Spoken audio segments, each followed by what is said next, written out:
Hello, and welcome to Horrific Tales. In this show we celebrate the creations of independent authors and aspiring writers. Please like and subscribe and share these episodes so we can help our talented friends get as much exposure as possible. We would also appreciate it if you could support our artists by following them on their individual platforms and by purchasing their works. Details on how to do this are in the episode description. Today's horrific tale is a submission from writer Peter Inserra. Join us now as we present Dead Man's Hand.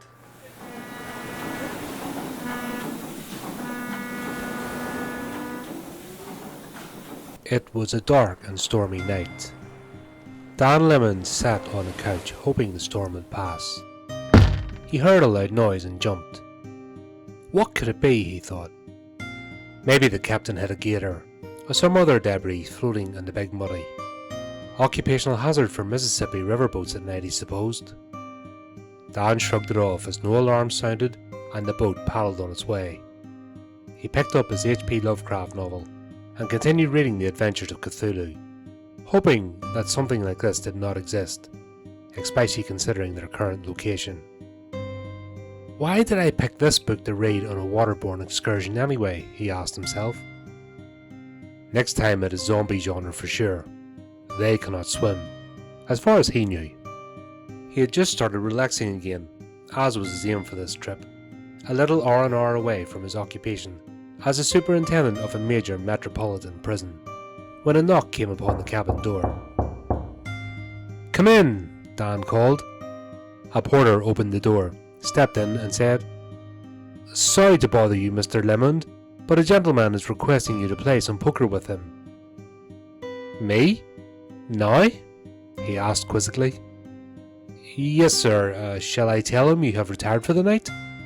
Dan pondered his question for a moment, then decided. "No, I'll play. I'll be there in 15 minutes, tell him." "Thank you, sir. For disturbing you so late, I have been authorized to comp you a drink." "Excellent, porter. Your finest martini, please." "Yes, sir. See you in 15 minutes, and good luck." Dan got dressed, walked to the poker room and found his caller sitting at the table with the porter next to him. Their eyes met and he stood up, extending his right hand. Dan shook it and almost got frostbite as the gentleman's hand was so cold. "Mr. Lemond, a pleasure to meet you. I am Monsieur Death." His breath raspy, skin pale, all 6 feet of it. He was very creepy, dressed in a long black coat. The fashion was not familiar to the superintendent. "Are we acquaintances?" Dan asked as he sat down at the table. "Yes and no. I have been through your prison on occasion." "Ah, same church, different pew." The gentleman smiled a blood-chilling smile. "Yes, something like that." Dan sipped his martini as Death dealt the first hand, the porter having slipped away, leaving the gentlemen to their game. "During my time through your jail, I heard you play poker with the inmates," Monsieur Death rasped. Dan looked at his hand, a pair of aces and 3 discards. "Yes, I did. Never for money though." He discarded and was replenished. "No, but you played for souls though." Death grinned a ghoulish grin. He must have been referring to the times that inmates challenged me and placed their sentences into the pot, the superintendent thought. Dan raised an eyebrow. "That's your opinion. They were not forced to play, and if they could not pay the stakes, they should not have bet." He laid down his hand.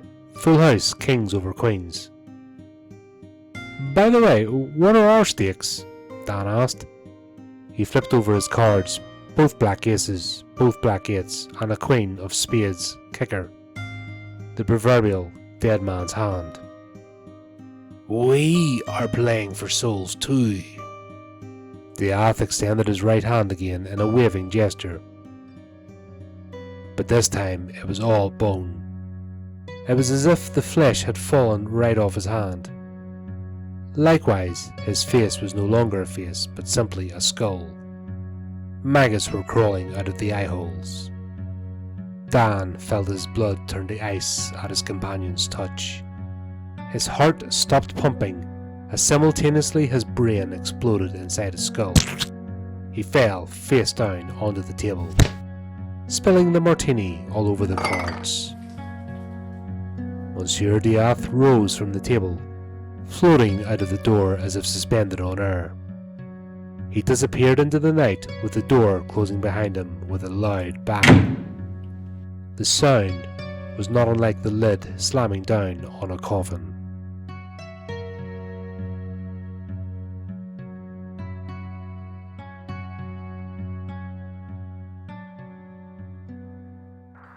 Well, we hope that you enjoyed our latest horrific tale.